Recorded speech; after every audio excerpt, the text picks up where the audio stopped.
Bom dia, pessoal. Bom dia, Judeni. Bom dia, Zenilton. Estão me ouvindo bem? Sim? Bom dia, professor. Eu estou bem, sim. Está tudo ótimo.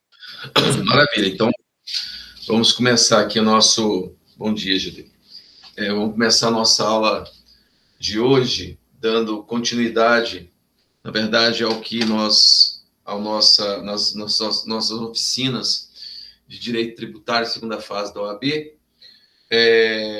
Ontem, nós trabalhamos a primeira peça, que foi, na verdade, uma petição, né? Não uma ação, mas uma petição muito cobrada, muito exigida na prova da ordem, que é a exceção de pré-executividade, né? Petição essa que serve como defesa à execução fiscal, tá? Execução fiscal que, mais uma vez, está aqui definida na Lei 6.830 de 1980, que é uma lei importantíssima para quem pretende fazer segunda fase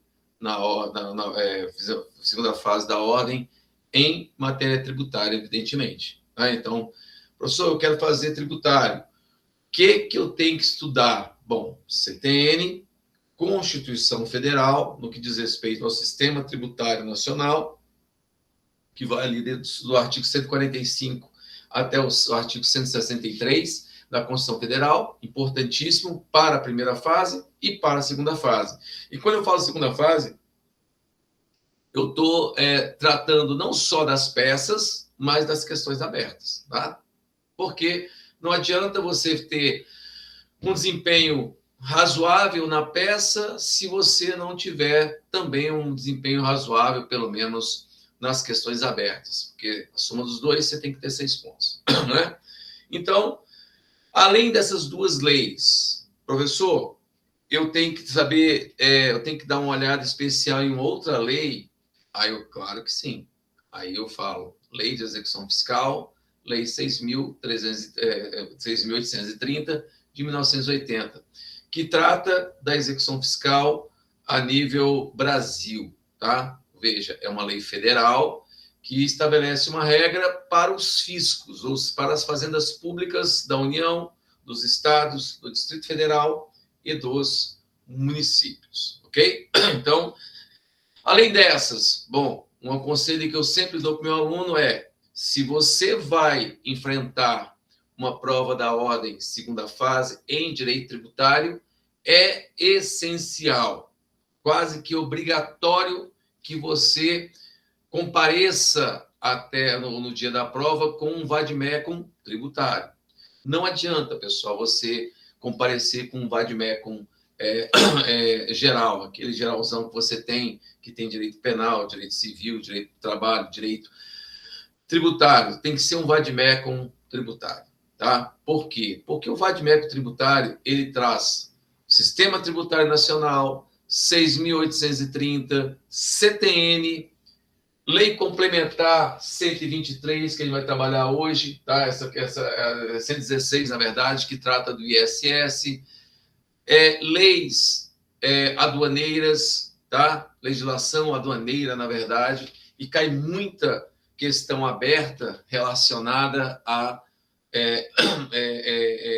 imposto de importação, imposto de exportação, ou seja, produtos que são destinados à exportação e à importação. Feito essa consideração, que é importante, vade-mecum tributário é essencial. Professor, eu vou fazer em trabalhista, vade-mecum trabalhista. Vou fazer em empresarial, vade-mecum empresarial. Por quê, pessoal? Porque a segunda fase, ela se destina a verificar na prática a expertise, o conhecimento, o desempenho do futuro advogado naquela área que ele escolheu, tá? Então, se você escolheu o tributário, nada mais natural do que você ter um vade-mecum tributário. Professor, mas eu não tenho.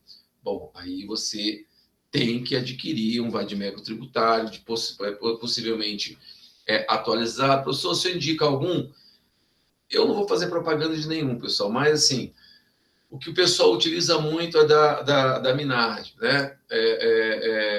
Mas tem do Masa, eu acredito que tem também do Eduardo Sabag, Mas qualquer bate-método tributário é importante, é permitido você usar, que é lei seca, né? Não tem comentários, nada, e traz toda a legislação necessária para que você possa ter um bom desempenho na peça e também nas questões abertas. Então, vamos lá. Peça de hoje, pessoal, ação anulatória de débito fiscal. Note, quando você fala de ação anulatória, você, mais uma vez, eu trago aqui a linha do tempo do tributo para vocês. Por quê? Falei ontem, para quem não assistiu, eu falei o seguinte, que o examinador da Fundação Getúlio Vargas, no enunciado, ele dá vários toques que faz com que você não identifique de cara a peça, mas que você exclua as outras peças que não serão alvo daquela prova prática. Ou seja, ontem eu falei, bom, se você vai fazer uma exceção de pré-executividade, você sabe que na linha do tempo, eu já estou aqui, ó. Exceção de pré-executividade significa já houve a citação para você pagar uma execução fiscal. Olha, a linha do tempo já correu até aqui, pessoal. Significa, professor, que então, que uma ação declaratória de inexistência de relação jurídico-tributária não é possível. Claro que não. Já falou que você foi citado uma execução fiscal. Um mandado de segurança preventivo, também não. Uma ação de consignação em pagamento, também não. Então, já eliminei 3 daquelas 7 ou 8 peças que são aquelas que são cobradas normalmente nas provas da ordem. Sobrou o quê? Sobrou ação anulatória. Veja, lembre-se que na linha do tempo você tem elementos específicos e essa linha do tempo serve para qualquer tipo de tributo. Você conhecendo a linha do tempo do tributo, você mata qualquer questão de direito tributário.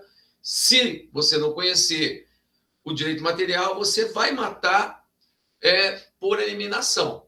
Vai facilitar a sua vida. Então, olha só. Hipótese de incidência, situação descrita em lei. Lei de quem? Do ente tributante. Então, cada ente tributante tem as suas leis tributárias, de natureza tributária, para instituição dos tributos que são de sua competência. E essa competência é atribuída, lembre-se, pela Constituição Federal. A Constituição Federal não cria tributos, mas ela distribui competências. Então, eu tenho aqui uma lei. Diante dessa lei, eu, contribuinte, vou realizar um fato que vai gerar uma obrigação tributária. Qual fato? Aquele que está descrito em lei.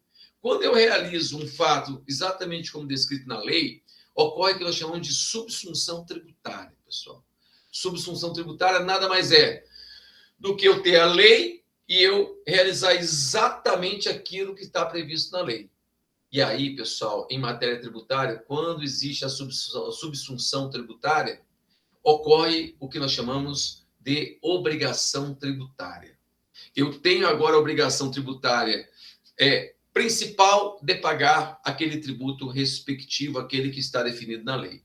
Só que, de novo, eu preciso que o fisco, que a fazenda pública, que o ente tributante, que o agente público competente realize o que nós chamamos de lançamento tributário, que é um ato administrativo vinculado o quê? À lei. Quando esse agente público competente realiza o que nós chamamos de lançamento tributário, que é esse ato administrativo privativo do agente público, eu vou ser notificado de um lançamento. Eu vou ser notificado que eu realizei um fato gerador e, portanto, eu tenho uma obrigação tributária, porque tributo é uma obrigação compulsória, não é facultativa, e eu vou ter que pagar o tributo. Se eu pago o tributo, extinguiu a minha obrigação. Se eu não pago, o Estado terá até 5 anos para executar, para cobrar judicialmente aquele tributo. Então, o marco aqui, pessoal, que você tem que entender rapidamente é exatamente entre a obrigação tributária e a constituição do crédito tributário. Nesse aqui, você tem, se não houve um lançamento, ou seja, se o Estado, diante da obrigação que nasceu com a realização do fato gerador, se ele não lançou ele, se não lançou, as ações possíveis seriam uma ação declaratória, para declarar o quê? A inexistência da relação tributária. Veja, não houve lançamento ainda. Ou um mandado de segurança preventivo. Não houve o lançamento, não houve o abuso, e eu quero evitar que haja o abuso da autoridade. Então, seria o quê? Não houve o lançamento, já sei que é ação declaratória ou mandado de segurança de natureza preventiva. Agora, se eu realizei o fato gerador, tenho obrigação tributária, nasceu a obrigação tributária, e o Estado, em até 5 anos, que é o prazo decadencial, né, que o Estado tem de lançar, ele realizou o lançamento, ele praticou o ato administrativo plenamente vinculado, a partir daquele momento, eu deixo de lado a ação declaratória e mandado de segurança preventivo e entro no outro universo de petições possíveis, que seria uma ação anulatória. Anulatória de quê? No nosso caso aqui, de um débito fiscal, de um lançamento tributário indevido, tá? Ou um mandado de segurança repressivo. Já houve a lesão, agora eu quero reprimir aquela lesão que foi causada por uma autoridade administrativa competente. Só que, se já houve execução fiscal, aí você acrescenta a esse rol ou embargos à execução ou exceção de pré-executividade. Meus amigos, isso aqui foi o que nós já vimos ontem. É importante ver de novo, claro. Por quê? Porque você tem que ter o costume de estudar a linha do tempo do tributo. Ela vai te ajudar a eliminar peças que não são cabíveis, sobrando possivelmente uma ou duas, e aí, diante de alguns indicativos apresentados pelo examinador, você vai acertar a peça. E aí já é um primeiro passo que você já está lá na frente. Tá? Hoje, estudaremos ação anulatória. Pessoal, qual é a característica, quais são os fundamentos jurídicos da ação anulatória? Olha aqui no nosso materialzinho. Conceito e finalidade. Primeiro conceito. A ação anulatória visa a desconstituição judicial. O juiz, o magistrado, qual juiz? O juiz da vara da Fazenda Pública, o juiz, se for, de novo, hein, pessoal, endereçamento de peça. Se for tributo de competência da União, como? Imposto de renda, imposto de importação, imposto de exportação, IOF, IPI, Justiça Federal. Agora, se for um tributo de competência do Distrito Federal, dos estados, dos municípios, como ICMS, IPVA, ITCMD, IPTU, ISS, ITBI, taxas, eu estou diante, o endereçamento vai ser Justiça Estadual, tá? Então, se hoje trataremos, por exemplo, do ISS, na nossa ação anulatória, na nossa peça, ISS, competência do município ou do Distrito Federal. Lembrando que o Distrito Federal, ele cumula as competências, tá, pessoal? O que é acumular competências? O Distrito Federal cumula as competências que são próprias dos estados membros e também dos municípios, ok? Então, já sabemos aqui que a ação anulatória visa desconstituição judicial. Você vai requerer ao magistrado que ele desconstitua judicialmente os atos administrativos já consolidados. Veja, já houve o ato administrativo, já houve o lançamento, ou já foi aplicado o auto de imposição de multa e infração. Houve o ato administrativo? Sim. O que o juiz vai fazer agora? Eu vou anular, eu vou buscar a anulação ou a desconstituição do ato administrativo. Lembrando que ato administrativo é uma manifestação unilateral do Estado realizado por um agente público que é inferior à lei para cumprir a lei e sujeito à apreciação do judiciário. Olha aí, ó, sujeito à apreciação do judiciário. O agente público, ele pratica o ato porque ele tem o quê? Uma das características, dos atributos dos atos administrativos, além da presunção de veracidade e legalidade, além da tipicidade, além da imperatividade ou extroverso, é a sua auto-executoriedade. Porém, ainda que eu tenho que seja auto-executável, a prática desse ato poderá passar pelo crivo ou pela apreciação do judiciário. O que é ação anulatória? É você exatamente identificar que houve um vício no ato administrativo e requer que o juiz anule aquele ato. Tá certo, pessoal? E o lançamento tributário, se eu recebi uma notificação de pagamento de ISS de forma indevida, eu vou pedir a anulação daquele ato. Veja, não houve ainda, pessoal, execução fiscal. Eu só recebi a notificação e não concordo com ela. Eu quero tornar nula aquela decisão, aquele ato. Como que eu torno nulo o ato? Provocando o judiciário, tá? Lógico, pessoal, que eu posso buscar a esfera administrativa? Posso. Só que aqui eu não estou falando de demanda administrativa, processo administrativo. Já estou falando, já estou lá na frente e estou falando do pedido judicial, tá? Então, o objetivo central da ação anulatória é a desconstituição de um ato administrativo já consolidado. Pessoal, olha só, desconstituir lançamento tributário, que é esse ato administrativo plenamente vinculado, anular auto de infração, invalidar crédito tributário já constituído. Pessoal, são os objetivos gerais da ação anulatória. Vamos lá para a natureza jurídica e fundamentação de qualquer ação anulatória. Primeiro, trata-se, a natureza jurídica é de uma ação desconstitutiva, ou seja, ela visa desconstituir ou constituir de forma negativa um ato administrativo apresentado, praticado por um agente público. Ele é competente? Bom, isso aí, inclusive, pode ser alvo da ação anulatória, pessoal. Lembre-se que o ato administrativo ele tem que ter sujeito, tem que ter objeto, tem que ter finalidade, tem que ter motivo. Professor, o senhor está falando só de direito administrativo, meu amigão.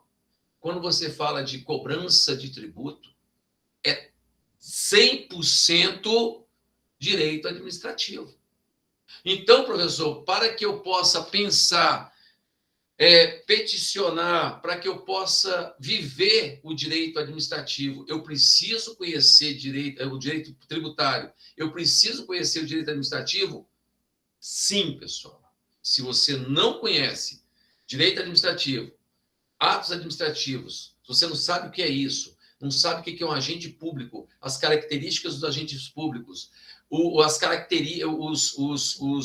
fundamentos, as características, os atributos, os objetos que compõem um ato administrativo, você não escolha direito tributário como segunda fase. Você tem que conhecer direito administrativo. Até agora, eu só falei de direito administrativo, tá?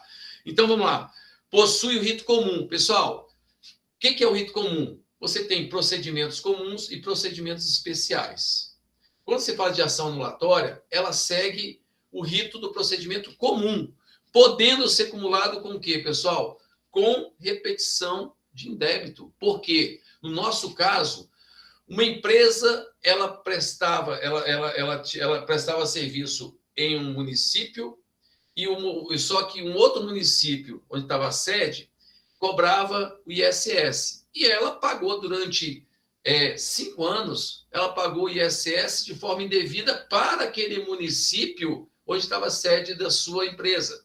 Só que a Lei Complementar 116 de 2003, ela mudou esse panorama, porque o ISS é devido onde é prestado o serviço. Significa, a sede é em São Paulo, município de São Paulo, só que o serviço foi prestado no Distrito Federal. Significa que aquela empresa que prestou serviço vai ter que recolher o seu ISS, que é o Imposto sobre Serviço, no local onde ele prestou o serviço, no Distrito Federal. Só que eu já estava depositando, já estava recolhendo indevidamente lá no município de São Paulo. E agora? Não, então eu vou primeiro pedir anulação da cobrança ou do lançamento que está sendo feito atualmente e vou buscar até 5 anos aquilo que eu paguei indevidamente. Então, eu posso acumular na mesma ação, que é a ação anulatória,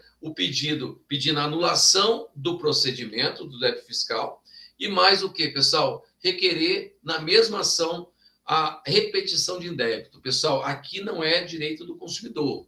A repetição de débito não é em dobro, tá, pessoal? É só aquilo que você pagou indevidamente que você vai buscar da empresa, ou seja, da empresa, desculpe, do ente federativo que cobrou indevidamente aquilo atualizado, tá? Ah, professor, mas o recebimento, pessoal, não interessa muito como você vai receber, mas saiba que vai receber por precatório.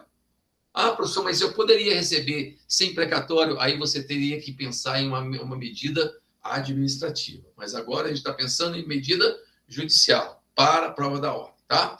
Então, possui rito comum e permite cumulação com pedido de repetição de débito, caso o valor já tenha sido pago, que é o caso do nosso enunciado de hoje.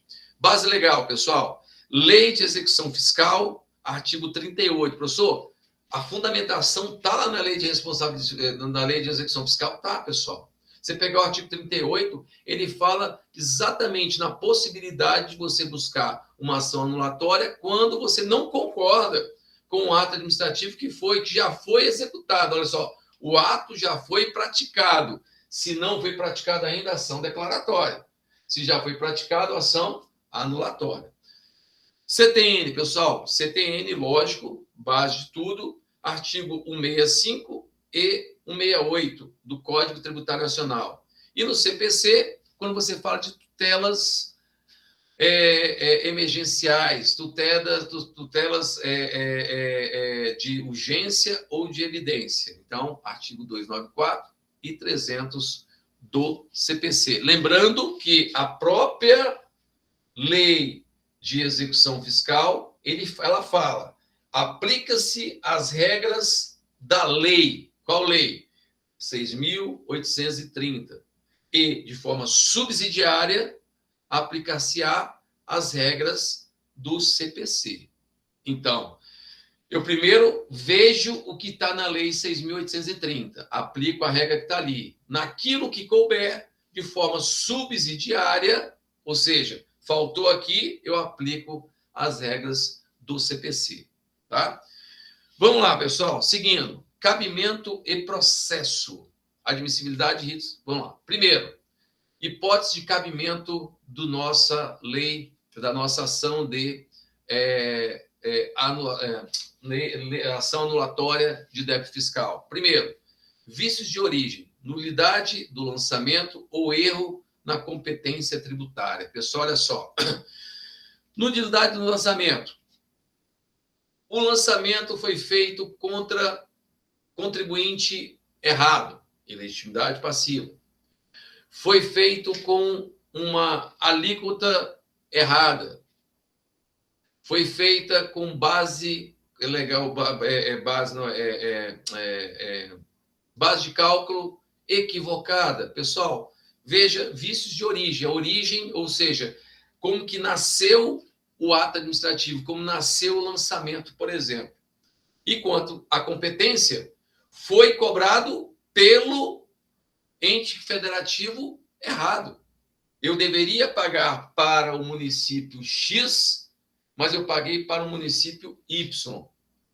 ISS, eu deveria pagar, recolher onde eu prestei o meu serviço, mas eu recolhi no município onde eu estou sediado. É o mesmo local? Não, é um local diferente. Então, alguém recebeu de forma equivocada.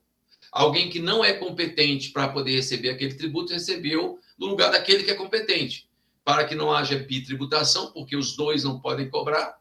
Então, eu vou pedir o quê, pessoal? Eu vou pedir a nulidade do lançamento, por quê? Porque o sujeito, que é um elemento obrigatório de validade do ato administrativo, o sujeito não é competente. De novo, hein, pessoal? Direito administrativo você tem que conhecer. Ilegalidades, cobrança indevida do tributo, ou multa com caráter confiscatório. O que significa isso, pessoal? Quando você aplica uma multa exagerada, e aí você tem que conhecer princípios tributários. Dentre os princípios tributários da legalidade, da anterioridade, da não surpresa, da irretroatividade, da isonomia, tem um lá que é o princípio não confisco, que fala o seguinte, que o tributo não poderá ter natureza confiscatória, ao ponto de esvaziar o patrimônio do contribuinte. Isso é um princípio que está esculpido no artigo 150 da Constituição Federal. Portanto, também deve ser alegado como fundamento, se for o caso, e será o caso da nossa petição, que você verá em seguida. Processual, pessoal. Cabimento sobre o aspecto processual. Vício no processo administrativo, fiscal, que a gente chama de PAF, ou ilegalidades na sua Constituição. Significa o quê? Que se o processo administrativo que gerou o lançamento tiver um vício, o contribuinte foi cobrado contra o contribuinte errado, o valor está equivocado, a alíquota não atende aquilo que está previsto na lei, base de cálculo equivocado, por exemplo, cabe ação anulatória, ou ilegalidade na Constituição. Pessoal, o ato administrativo ele é constituído pelo agente competente, ele tem que ser cobrado pelo agente competente, ele tem uma alíquota que deve ser, que está definida na lei, que deve ser cumprida e atentada, e ter uma atenção especial pelo agente competente. Houve uma cobrança de multa exagerada, então tudo isso aí você vai buscar essas nulidades em fase de ação anulatória. Tá, pessoal? Características do rito. Primeiro, o rito, já falei para vocês, é um rito comum. Pessoal, procedimento comum significa endereçamento, preâmbulo. O que é o preâmbulo, professor? De novo, qualificação das partes, fundamentação, identificação da peça e só. E advogado, evidentemente, né? Então, quando você fala de endereçamento, se o tributo é de competência da União, Justiça Federal. Se o tributo é de competência dos estados, dos municípios e do Distrito Federal, Justiça Estadual, tá? Venho no procedimento comum a parte de que nós chamamos de preâmbulo. Pessoal, o que é o preâmbulo? É onde você vai identificar. Identificar quem, pessoal? Vai identificar o autor. Quem é o autor de uma ação que busca a nulidade de um ato administrativo? Pessoal, quem é o autor? Em regra, pessoal, em regra, é o contribuinte. Professor, pode ser o Estado, meu amigo? Você vai ver que, rapidamente, só uma curiosidade. O ente federativo também pode ser sujeito ativo de uma ação anulatória. Sabe por quê? Porque quando a gente estuda direito tributário, você vê que os tributos podem ser exigidos pelos agentes competentes contra aquele que realiza o faturador. Aí a pergunta é, o município tal, ele pode cobrar uma contribuição, né, do Estado, por exemplo? Professor, não pode, porque existe o negócio da imunidade. Pessoal, quem já estudou direito tributário sabe que imunidades tributárias de entes federativos, entre entes, é só em relação à espécie de imposto, não se aplicando às taxas, às contribuições de melhoria, aos empréstimos compulsórios, nem às contribuições especiais. Então, nada impede de um ente federativo ser também parte autora de uma ação anulatória, mas para a gente, o que interessa é o réu. Sabe por quê, pessoal? Porque a prova da ordem, ela quer te experimentar como advogado. Ele não está querendo te experimentar como procurador, não quer te experimentar como procurador da Fazenda. Ele quer que você represente o contribuinte. Então, o contribuinte agora, nesse caso, seria uma pessoa física ou uma pessoa jurídica, tá? Então, veja, o procedimento é comum, ou seja, diferente do mandado de segurança e da ação. A ação anulatória admite dilação probatória ampla. O que acontece, pessoal? Quando você pega e vai escolher aqui, ó, Já houve lançamento, já? Professor, o senhor falou que o nosso amiguinho lá, o examinador da Fundação Getúlio Vargas, ele dá os toques, vai dar. Se ele falou que já houve lançamento, ele já excluiu declaratória IMS preventivo. Aí sobrou o quê? Bom, sobrou ação anulatória, mandado de segurança de natureza repressivo, exceção de pré-executividade e embargos. Só que não houve execução. Então, se não houve execução, já eliminei o quê, pessoal? Exceção e embargos. Sobrou o quê? Ação anulatória e IMS repressivo. Mas ele vai falar no enunciado que haverá necessidade de dilação probatória, ou seja, de provar mais elementos do que aqueles que já foram apresentados na inicial. Meu amigo, se ele colocou isso, ele já eliminou a possibilidade de mandado de segurança. Porque mandado de segurança, a exemplo da exceção de pré-executividade que nós estudamos ontem, não existe dilação probatória. Ok, pessoal? Então, ele sobrou só o quê? Ação anulatória. Então, diferente do mandado de segurança, a ação anulatória admite dilação probatória. Ampla significa eu posso pedir prova pericial, posso pedir prova testemunhal, muito embora em direito tributário isso aí não tem muita relevância, mas prova pericial tem. Eu posso pedir, por exemplo, uma perícia contábil, tá? Eu posso pedir uma ou qualquer outra perícia relacionada ao documento que foi produzido, que foi alvo do pedido anulatório. Mas se for mandado de segurança, não tem como. Por quê? No mandado de segurança, não cabe dilação probatória.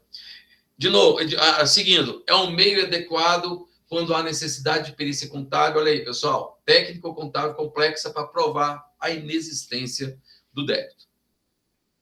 Quando você não vai utilizar, pessoal, exclui aí a ação anulatória. Quando ainda não houve a constituição do crédito tributário, de novo, ó, pessoal, o crédito tributário não foi lançado. Se não foi lançado, ação declaratória. E essa ação declaratória aqui, você vai ver que é uma ação que declara a inexistência da relação tributária. Veja, não houve nem lançamento, mas você já está falando, excelência, eu quero que declare que eu sou ilegítimo para poder figurar num possível ato administrativo, lançamento. Veja, quando não houve lançamento, não cabe ação anulatória, só depois do lançamento.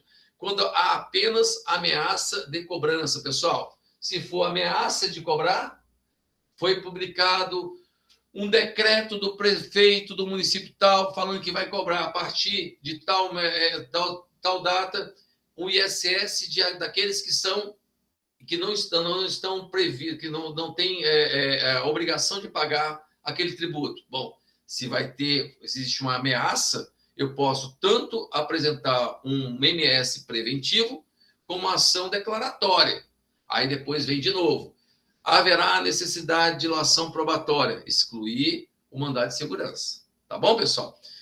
Quando for direito líquido certo sem prova complexa, usará o quê? Mandado de segurança. Aí botei atenção. O ajuizamento não suspende a inexigibilidade do crédito. O que ele está falando?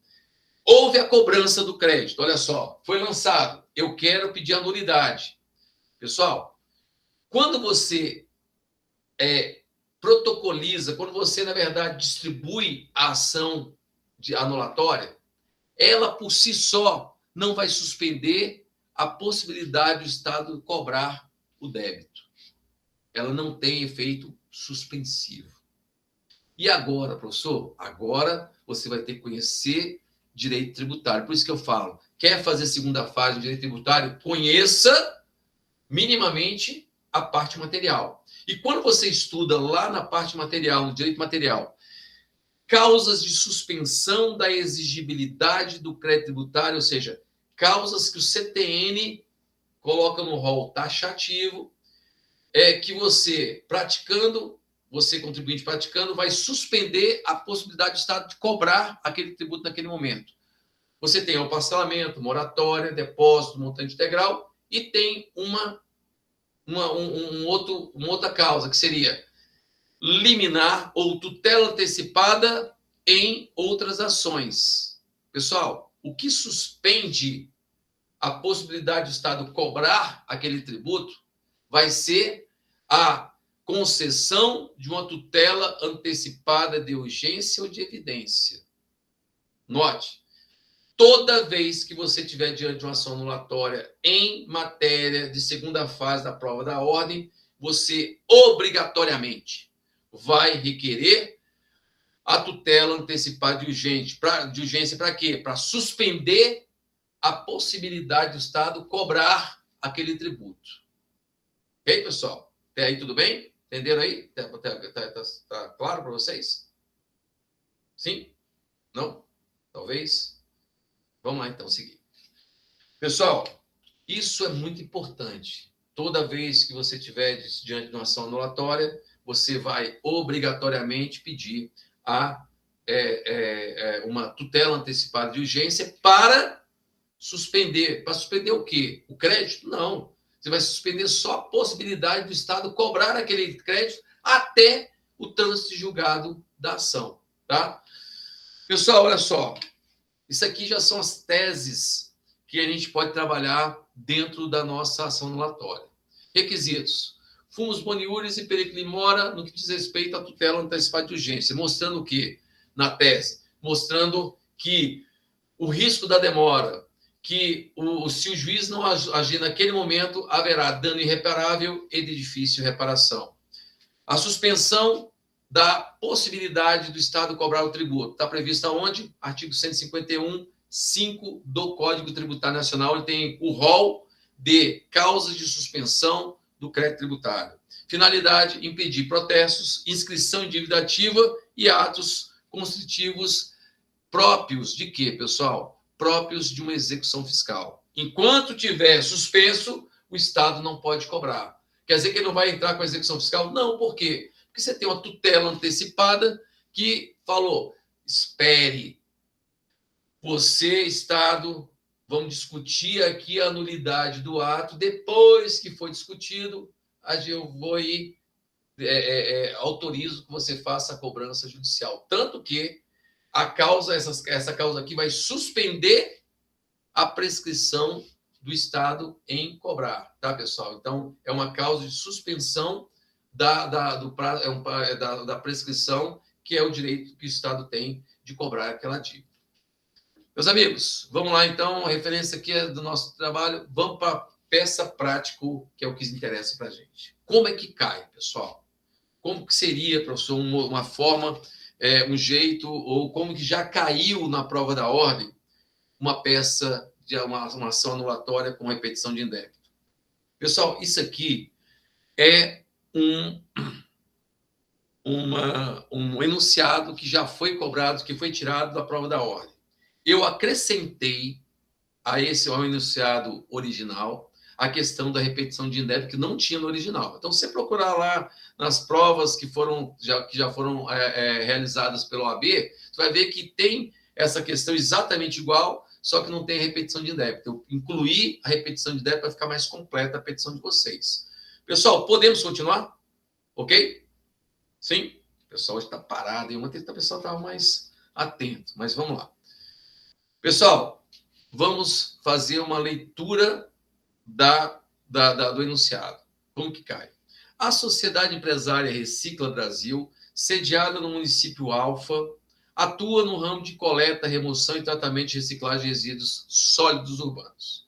Após o regular procedimento licitatório, a empresa foi contratada pelo município Beta para execução integral do serviço de coleta e tratamento de lixo urbano naquele território, ocasião em que realizou regularmente o recolhimento do ISS ao município Beta, local da efetiva prestação de serviços. Entretanto, visando evitar a atuação fiscal e maiores transtornos administrativos, a empresa também realizou, nos últimos 3 anos, pagamentos do ISS ao município Alfa, relativamente aos mesmos serviços, mesmo sem concordar com a exigência tributária. Posteriormente, a Secretaria da Fazenda no município Alfa lavrou auto de infração tributária exigindo novamente o pagamento do ISS sobre os referidos serviços, sob o argumento de que a empresa possui estabelecimento empresarial em seu território. Falando que da questão da sede.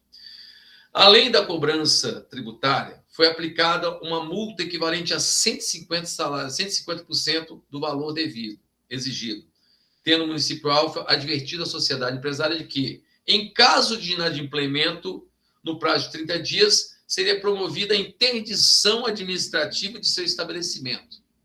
Tá? Contrariando, portanto, a questão da livre concorrência. Princípio esse estabelecido no artigo 170 dos princípios da ordem econômica no Brasil.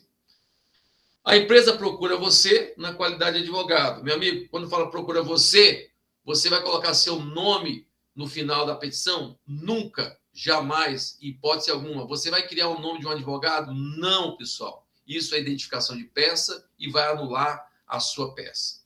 A empresa procura você na qualidade de advogado, esclarecendo que será necessária a dilação probatória. Primeiro ponto, pessoal.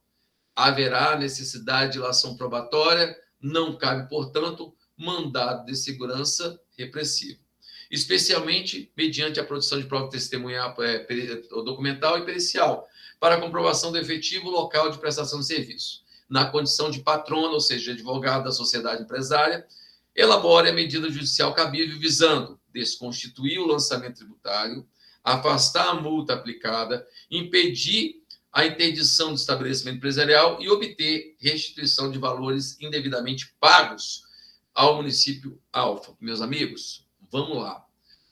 A mera apresentação de fundamentação sem a elaboração de teses não implica em qualquer tipo de pontuação. Isso aí, pessoal, é padrão para segunda fase de direito tributário, direito constitucional, direito administrativo, empresarial, direito penal, direito do trabalho. Pessoal, qualquer prova que você fizer de segunda fase na prova da ordem, qualquer disciplina que você eleger, que você perseguir, tem esse indicativo. A mera fundamentação. De acordo com o artigo 300 do CPC, será deferida a suspensão da exigibilidade. Não. Você vai colocar o artigo e vai criar a tese. Artigo sem tese, 0 pontuação. Tese sem artigo, pontuação mínima. Ou seja, se você apresentar a tese e não apresentar a fundamentação, você vai ser pontuado de alguma forma. Se você apresentar a fundamentação sem tese, 0 de pontuação. De novo, a parte de fundamentação e pedidos na prova prática, ou seja, na peça, equivale a 55% a 56% da nota da peça. Então, mais da metade da pontuação de uma peça está restrita, restrita na parte de fundamentação e pedidos, tá? Menos endereçamento, preâmbulo, fatos, cabimento, tempestividade, fechamento da peça. A maioria da pontuação fica ali na fundamentação, tá? Então, vamos lá, pessoal. Gabarito. O que é o gabarito? Pessoal, o que a Fundação Getúlio Vargas colocou como gabarito objetivo para que você possa pontuar? Primeiro, a peça cabível é ação anulatória de débito fiscal acumulada com repetição de débito e pedido de tutela antecipada de urgência. O cabimento da ação encontra fundamento no artigo 38 da Lei 6.830 de 1990, ou de 1980, que fala sobre a possibilidade de, diante de um ato administrativo, você não concordar e pedir a sua anulação. Está lá na Lei de Execução Fiscal. Dispositivo que autoriza a discussão judicial do crédito tributário já constituído.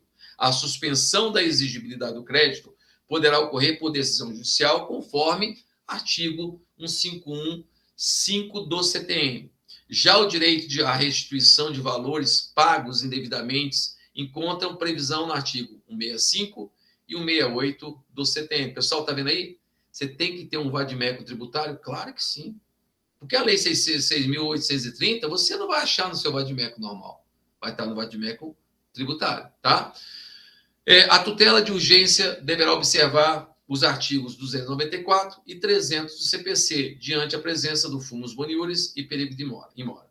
A principal tese da demanda consiste na incompetência tributária do município alfa para cobranças do INSS, nos termos do artigo 3º, inciso 5, da Lei Complementar 116 de 2003, que modificou a rotina do INSS. Ou seja, para essa lei complementar, você, prestador de serviço, deverá depositar, deverá fazer o recolhimento do tributo respectivo, não na sede da sua empresa, mas onde você efetivamente prestou o serviço. Tá certo?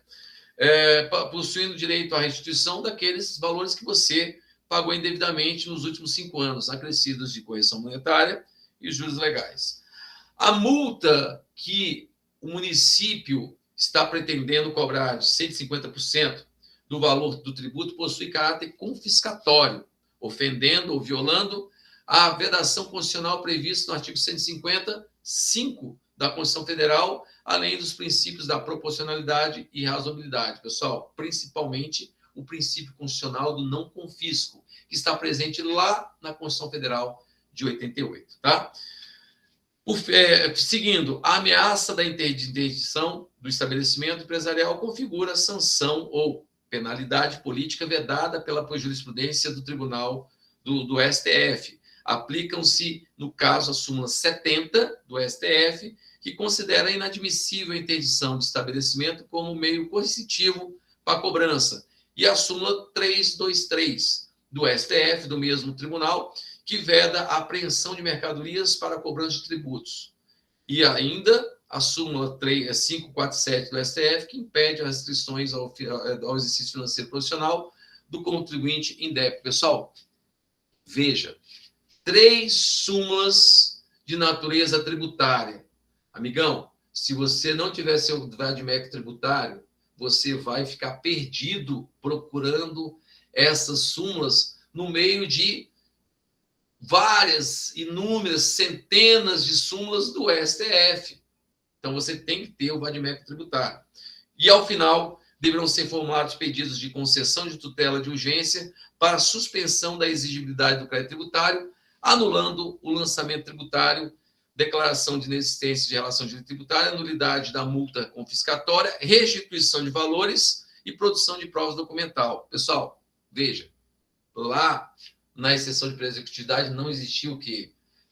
Produção de novas provas, lembra disso? Por quê? Porque uma das condições da exceção de pré-executividade é a ausência de dilação probatória.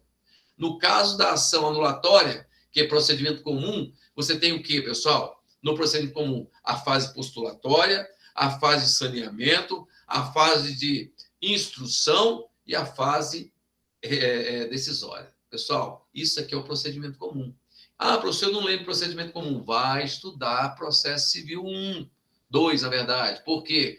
No processo civil, você estudou o procedimento comum, estudou as provas, os procedimentos especiais, não é isso, pessoal? Então, isso aí você tem que ter de novo em sua mente que é necessário. Vamos ver aqui o que seria uma peça, pessoal? Vamos agora parar aqui e eu vou abrir aqui a petição inicial para que você possa ver como que seria uma peça em matéria tributária. Deixa eu ver aqui, eu acho que aqui está a peça. Não. Deixa eu ver aqui. Aqui a peça.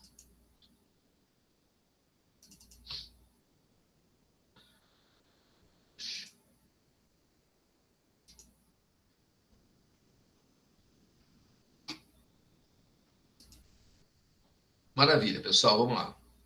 Olha aqui o que seria uma peça ideal para fins de segunda fase da OAB.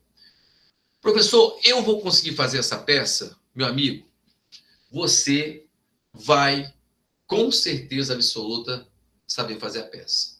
E como que eu faço, professor, para poder utilizar o meu tempo de forma eficiente? Primeiro, você sabe que as ações tributárias, elas têm, em regra, correm dentro do procedimento comum. Ao invés de você fazer um rascunho e depois passar limpo, entre aspas, no rascunho, elabore só o que, pessoal? A estrutura da sua peça. Identificando o que você não pode esquecer. E aí, depois, você pega aquela estrutura e transfere para o caderno definitivo, ganhando tempo, pessoal. O tempo, você fala 5 horas, é muito tempo. Não é muito tempo. Você vai perder, no mínimo, umas 3 horas fazendo peça. Pode ter certeza. E aí, depois, você desespera em fazer as questões abertas. Aí você abandona a peça para poder correr e fazer as questões abertas. Faça isso. Não faça ela completa, depois passe ali, porque você não vai ter tempo para isso. Então, estrutura. O professor falou, eu vou lembrar de novo.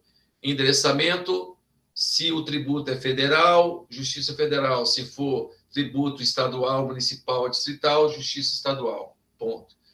É preâmbulo. Preâmbulo eu vou ter que qualificar as partes. De que forma? Seja qual for a peça, inclusive se for recursos, agravo, apelação civil. Eu vou qualificar de acordo com o artigo 319 do CPC. Nunca esqueça disso, pessoal. Você vai qualificar de forma completa, que eu sei qualificar, com o nome, com a nacionalidade, com a profissão, com o estado civil, com o CPF, com o endereço e endereço eletrônico. Pronto. Tem o nome do advogado na perna, no enunciado? Não. Então, vou colocar por meio do seu advogado, não preciso colocar meu nome, nem vou colocar meu nome, não vou colocar o nome do Zezinho, não vou colocar o nome de João, não vou inventar nome nenhum. Passando para a fundamentação. Depois, nome da peça, depois, qualificação do réu, que no caso aqui é o município, poderia ser o Estado, poderia ser a União, tá? Depois, cabimento e tempestividade, depois fatos, e aí eu começo a trabalhar os elementos argumentativos, que são as minhas teses fundamentadas. Acabou as teses fundamentadas, professor, e agora? Começam os pedidos, que devem ser feitos os pedidos com fundamento. Só o pedido sem o fundamento vai perder ponto. Depois, protestar pela produção de prova, valor da causa, fechamento, pronto, professor. Agora é só eu fazer a transposição. Agora eu identificar as fontes, identificar o direito sumular dentro do meu vade-mecum tributário, eu sei lá das súmulas que são de natureza tributária. Então, a exceção de pré-executividade, eu sei que é 393. Eu sei que tem, no meu caso de hoje, eu tenho muitas súmulas que são próprias do STF, mas meu vade-mecum tributário vai identificar essas súmulas específicas em matéria tributária. Ele não vai trazer todas as súmulas do STF, mas só aquelas que são próprias do direito tributário. Por isso, você tem que ter um vade-mecum tributário. Por isso, você tem que ter um vade-mecum trabalhista. Por isso, você tem que ter um vade-mecum penal. Tá? Então, vamos lá. Endereçamento. Excelentíssimo senhor doutor juiz de direito da tracinho, vara da comarca do município Alfa. Pessoal, o nome já está falando município Alfa. Então, comarca do município Alfa, tem aonde se é Pernambuco, se é Espírito Santo, não. Então, tracinho, unidade federativa, ou pode botar XX, que também está certo. Professor, se eu colocar excelentíssimo senhor doutor juiz de direito da tracinho, vara civil, tá? Da comarca do município de Alfa, tá certo? Tá. Fala da Fazenda Pública, tá? Mas, pessoal, se não tem identificação, coloca dessa forma que está correto. Poderia colocar ao juízo da tracinho vara? Pode, pessoal. Qual que é o melhor? Pessoal, qualquer um dos dois vai pontuar. Ao juízo, só não colocar ao juiz, tá? Não é ao juiz. É ao juízo da tracinho vara civil, vara da Fazenda Pública, vara de empresarial. Pessoal, aí você vai ver o enunciado. Seguindo, eu vou ter o preâmbulo, pessoal, olha só. Professor, eu vou colocar o processo aqui. Amigão, é petição inicial. Já foi distribuída? Não, então você não vai ter preâmbulo, não vai ter epígrafe. Você vai direto para o preâmbulo. E no preâmbulo? Bom, preâmbulo, primeiro, eu vou qualificar a parte autora. Quem é a parte autora? Nosso cliente, pessoal. Pessoa jurídica. Pessoa jurídica, eu vou ter que ter o quê? Nome, pessoa jurídica de direito privado, inscrito no CNPJ sob o número XXX, com sede no município XXX, endereço eletrônico XXX. Eu não sei o endereço, então não coloca, tá? Bota só XXX. Nesse ato, representado por seu sócio administrador, por intermédio de seu advogado infracinado, conforme a procuração anexa, com o escritório profissional na rua tal, no município Alfa, onde receberá intimações de estilo. Vem respeitosamente a presença de Vossa Excelência, com fundamento, pessoal, tudo que eu falei aqui, artigo 5º da Constituição Federal, artigo 150, inciso 4º da Constituição Federal, artigo 170, quando fala de princípios da ordem econômica, artigo 165, 168 e 174 do Código Tributário Nacional, 38 da Lei de Execução Fiscal e também o 294 e 300 do CPC, quando diz respeito a quê? As tutelas de urgências. Além disso, Lei Complementar 116/2003, que tratou sobre as modificações de competência para a cobrança do ISS. O nome da peça, ação anulatória de débito fiscal com repetição, acumulada com repetição de débito tributário com pedido de tutela antecipada de urgência. Em face de município Alfa, também pessoa jurídica de direito público interno, escrito CNPJ tal, com sede em tal lugar, e faltou só o quê? Endereço eletrônico que tem que colocar aqui, tá, pessoal? Então, cabimento e tempestividade. Primeiro, cabimento. Cabe por quê? Porque a ação possui uma natureza desconstitutiva, visando a anulação do lançamento tributário, bem como natureza condenatória, quando pede a restituição dos valores. Então, aqui, ó, coloquei cabimento e tempestividade, tá? Depois, fatos. Pessoal, fatos é parafrasear aquilo que está no enunciado. Não crie nada novo. Qualquer coisa que você criar que não estiver no enunciado pode ser considerado identificação de peça. Significa que você vai só se ater àquilo que está no enunciado. É o que menos pontua em sede de prova da OAB, pessoal. Por quê? Porque já está pronto. Você só vai, não é copiar e colar, vai parafrasear aquilo que é mais importante e traz para a sua peça. Agora sim, pessoal, dos fundamentos jurídicos, são todas as teses. Todas as teses. Então, primeira tese, da incompetência do município Alfa para a cobrança do INSS. Então, você vai colocar o quê aqui, ó?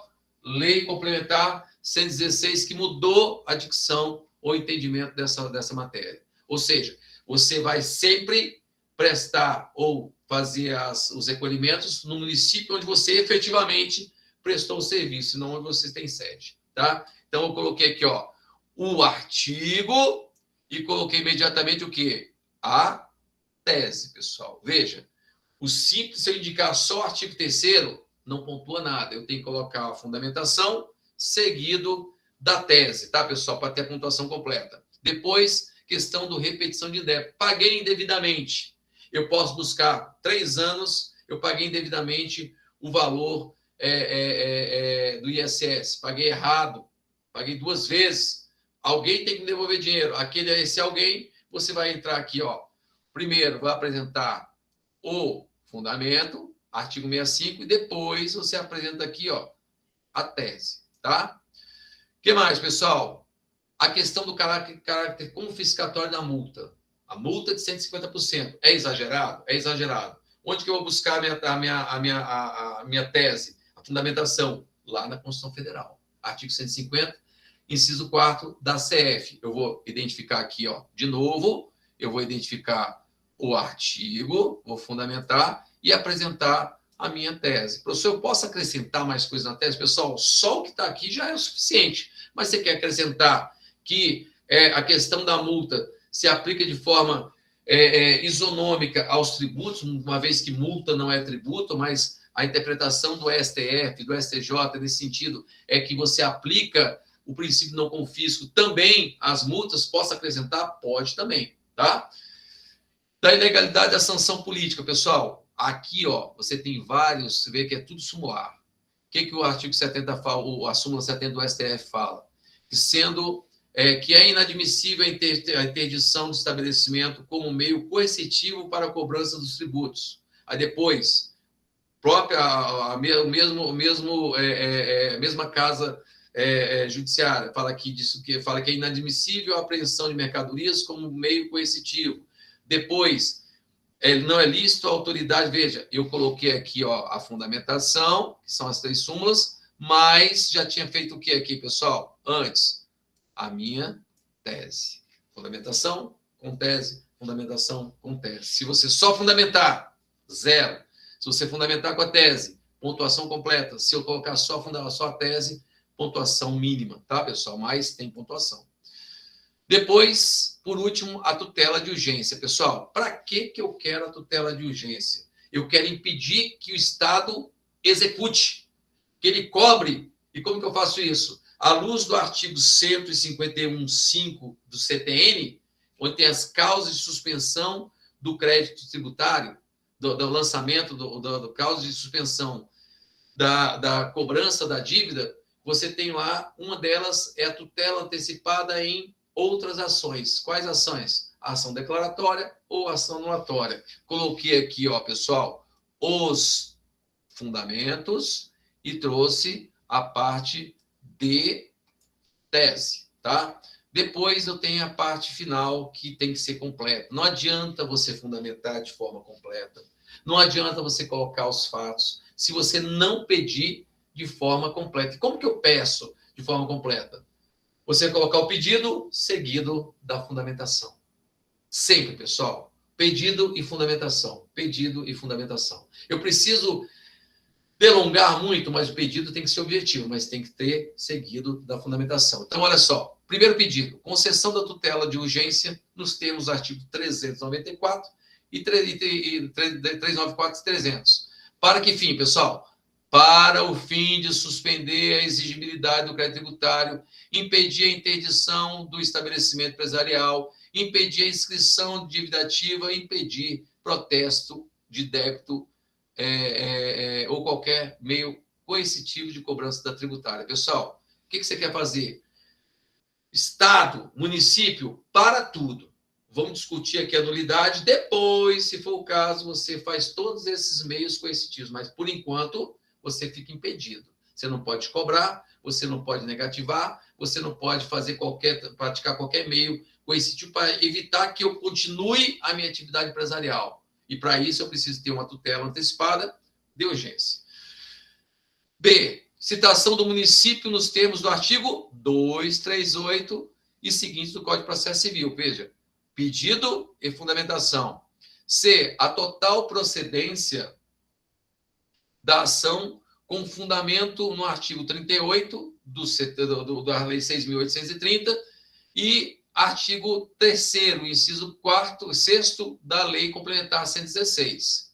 A anulação do ato de infração tributário nos termos do artigo 38 da lei de execução fiscal, a declaração de nulidade de multa tributária com fulcro nos artigos não da nulidade, mas da natureza confiscatória da medida, com fulcro no artigo 150, inciso 4 da Constituição Federal. Reconhecimento da ilegalidade da ameaça de interdição, condenação do município a restituição integral dos valores indevidamente cobrados, com fulcro no artigo 165 e 168 do CTN. Condenação do réu. Quem é o réu, pessoal? O município. Ao pagamento das custas processuais e honorários advogatícios. Por fim, a produção de todos os meios de prova em direito admitido, em especial documental, testemunhal e pericial, nos termos do artigo 396, 369 e seguintes do Código de Processo Civil. Pessoal, tem valor de causa? Tem. Da causa, valor de...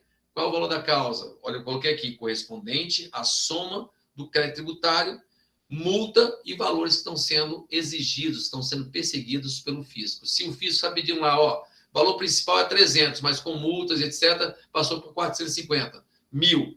Então, o valor da causa vai ser 450 mil reais. Fechamento, local, data, advogado e OAB. Pessoal, note, essa petição aqui é o que se deseja para a prova da ordem. Aquele enunciado com essa petição, 5 pontos garantidos, ok?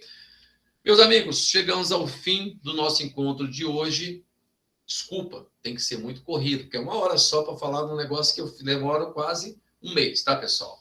Mas eu acho que já deu para que vocês tivessem uma noção razoável, tá? Do que é uma ação anulatória, mais uma peça importante, muito cobrada em prova de segunda fase da ordem. E na terça-feira, mesmo horário, mesmo bate-horário, mesmo bate-canal, nós teremos aí um encontro para falar sobre mandado de segurança com pedido de liminar. Petição bem interessante também. Espero que todos tenham um excelente final de semana, que tenha sido produtivo aí nossos 2 primeiros encontros. Estará gravado, quem não viu agora pode ver posteriormente, tá? E eu estou à disposição aí de vocês para que vocês possam tirar eventuais dúvidas, para que vocês possam tirar dúvidas relativas à matéria que a gente está tratando agora. E, no mais, muito obrigado, pessoal. Até a próxima. Tchau, tchau. Fique com Deus.